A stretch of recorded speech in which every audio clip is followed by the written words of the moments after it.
El amigo de Dios recibe la visita de tres personas.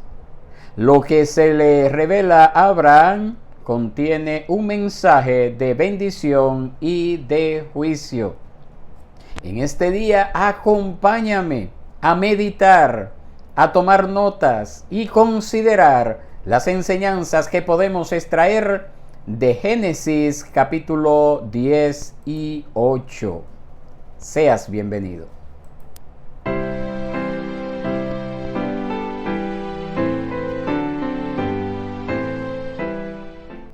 En un rango de importancia en tu vida, ¿qué lugar ocupa la comunión que debes de tener con Dios?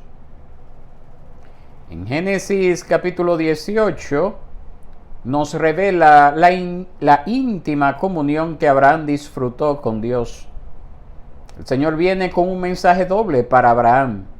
Uno de bendición por el nacimiento de Isaac, el otro de juicio por la destrucción de Sodoma y Gomorra.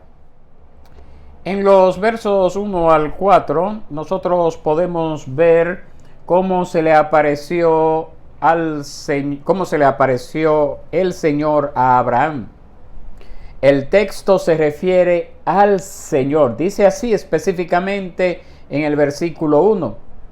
En el versículo 10 vuelve y repite que es el Señor quien se le ha manifestado a Abraham. En el versículo 13 vuelve y repite que es el Señor quien se le ha aparecido a Abraham. Dios ama encontrarse con su pueblo. El Dios del cielo se sienta a comer con Abraham. Verso 3.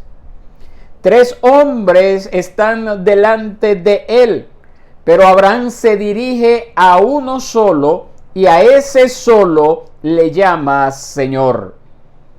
¿No es este el Hijo de Dios preencarnado, acompañado por 2 ángeles? Ciertamente es la segunda persona de la Trinidad.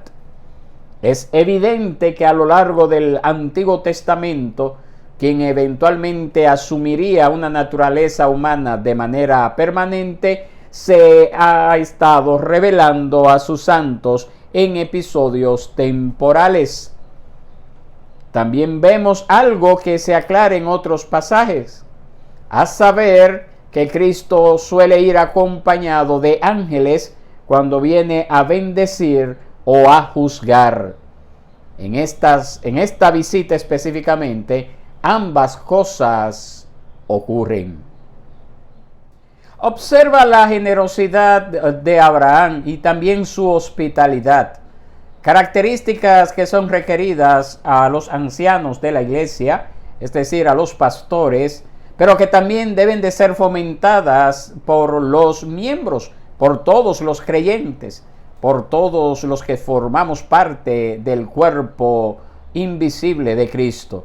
Tenemos que ser personas generosas y hospitalarias. Y eso lo vemos ahí en los versos 5 al 8. Pero viendo un poquito más adelante, en los versos 9 al 15, aquí nosotros podemos ver la omnisciencia de Dios. El Señor habla y sabe que Sara concebirá, sabe cuándo concebirá y qué concebirá. Además, el Señor discierne la risa a escondidas de Sara.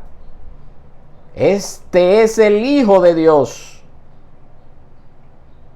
quien discierne esto. ¿Por qué Sara se ríe?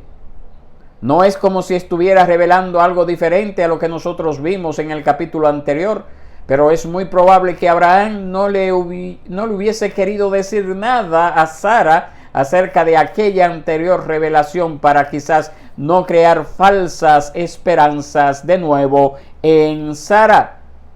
Pero esto es un detalle importante, porque eleva nuestras esperanzas no solo en un niño de un vientre muerto, sino en un niño de un vientre virgen. Los versos 16 al 19, Abraham, como todos nosotros, tenía un testimonio ante Dios. Dios sabe que Abraham será un testigo fiel para instruir sobre la autoridad de la palabra, la obediencia de la palabra y las promesas de la palabra a sus hijos, a sus descendientes. En los versos 20 al 21, el clamor que vemos aquí es como la sangre, ese mismo clamor de la sangre de Abel que vimos en Génesis 4. De Ezequiel capítulo 16 nosotros aprendemos que hubo en medio de la abundancia material de estas naciones de Sodoma y Gomorra un abandono de los pobres y necesitados. Pero fue algo más que eso. Cuando Dios revela juicios a los hombres, es para que los creyentes, en respuesta a esa revelación, intercedamos al Señor por esa nación sobre la cual vendrá juicio. En los versos 22 al 23, el capítulo cierra con Abraham intercediendo ante Dios. La oración tiene algunos desafíos en términos de cómo verla. Abraham está orando para que la ciudad se salve en caso de que en aquella ciudad se encuentre cierto número de personas justas, mientras que Dios está enviando en cambio a los ángeles para sacar de allí a los justos antes de que las ciudades sean destruidas. Y todo este intercambio entre Abraham y el Señor termina revelando cuán poco entendió Abraham de cuántos creyentes habían allí y de cuán justificado era el juicio que vendría sobre estas naciones. Ni siquiera 10 personas justas se encontraron en aquellas naciones, en aquellas ciudades. El juez de toda la tierra no hará justicia, nos dice el verso 25. Absolutamente Él lo hará. En el verso 27, el lenguaje, ahora que me he atrevido a hablar al Señor, yo que soy polvo y ceniza, reúne un sentido de audacia y humildad que también debería de adornar toda oración de nosotros los creyentes. Tenemos que tomar de este ejemplo de Abraham, de cómo él dice, soy polvo y ceniza, pero escúchame, Señor.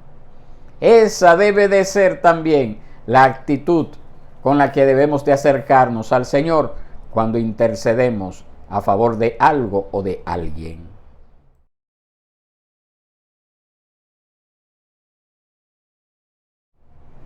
Ahora bien, ¿qué principios prácticos nosotros podemos extraer de este capítulo 18 del Génesis? Número 1. La amistad con Dios debe ser nuestra máxima prioridad. El Nuevo Testamento revela que Cristo tiene ese deseo de tener comunión con su pueblo.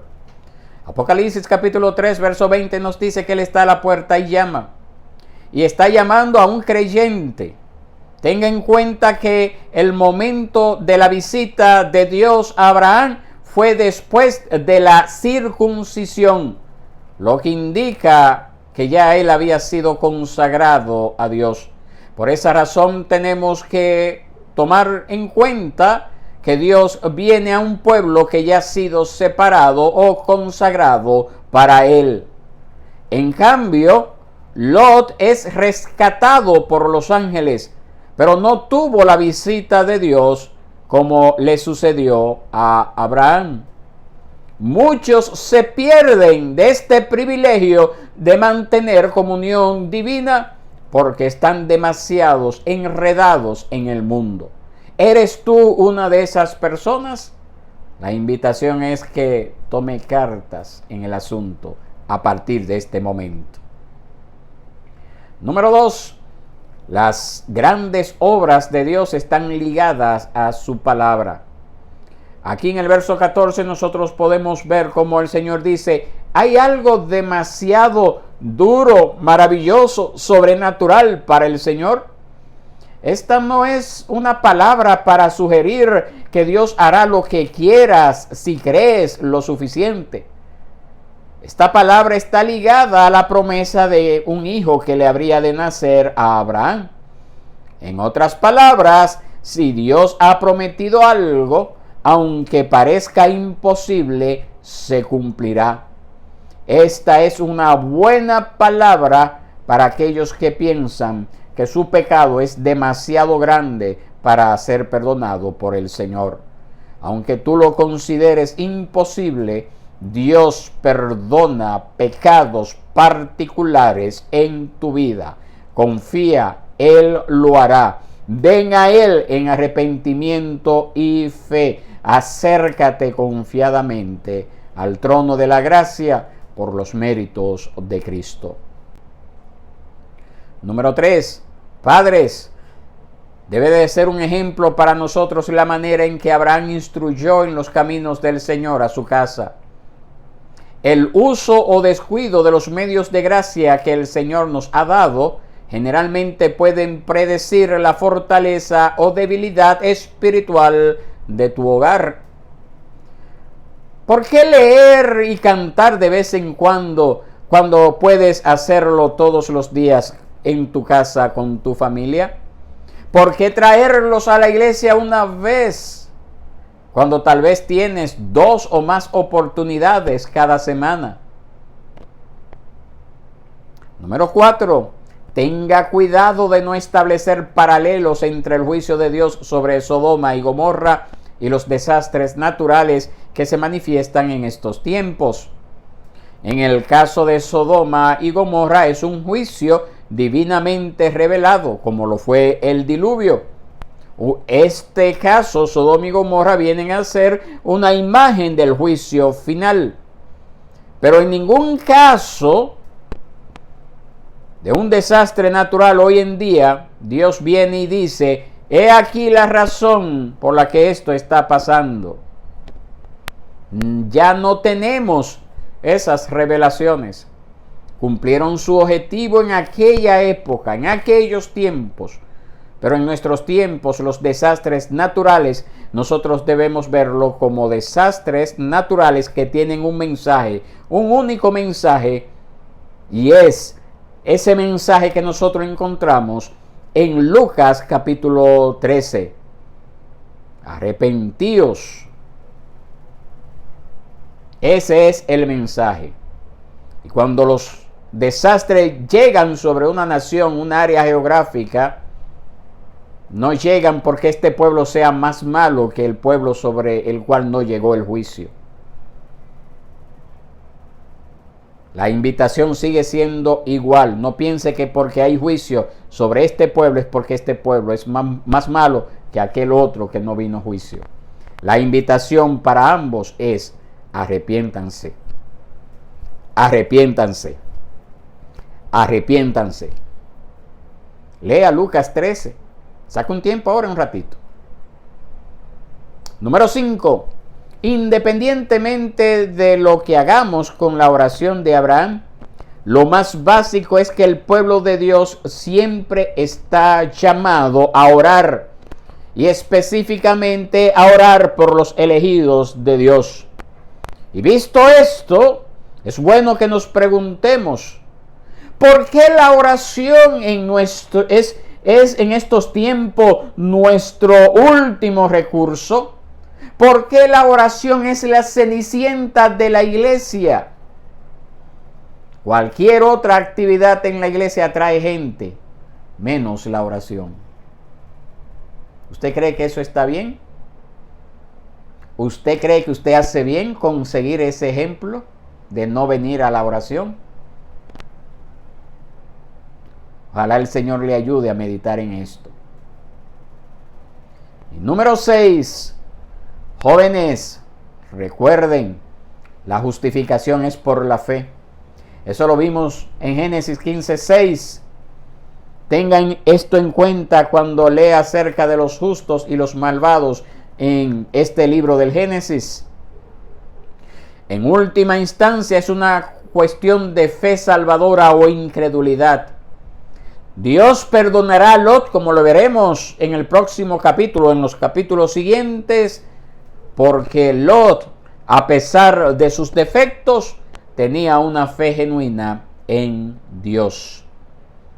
Dios a ti no te juzgará simplemente por ser una persona de bien social, por ser una persona que cumple con las leyes establecidas por los hombres, sino que Dios te juzgará por tu obediencia o desobediencia al Evangelio. Ten eso muy en cuenta. Charles Spurgeon dijo en una ocasión de la siguiente forma: me temo que no hay muchos hombres como Abraham en el mundo, incluso ahora. Pero donde quiera que haya un hombre así, con quien Dios esté familiarizado, es seguro que será uno que ordene correctamente su casa. En este día que Dios te bendiga, y espero de que estas meditaciones hayan sido de edificación a tu vida. Si así lo han sido, pues te invito a que me escribas y me des tu testimonio al respecto. Y si no lo ha sido, pues también te invito a que me escribas y me des las razones por las que sientes que estas meditaciones no están bendiciendo a tu vida. Que la pases muy bien.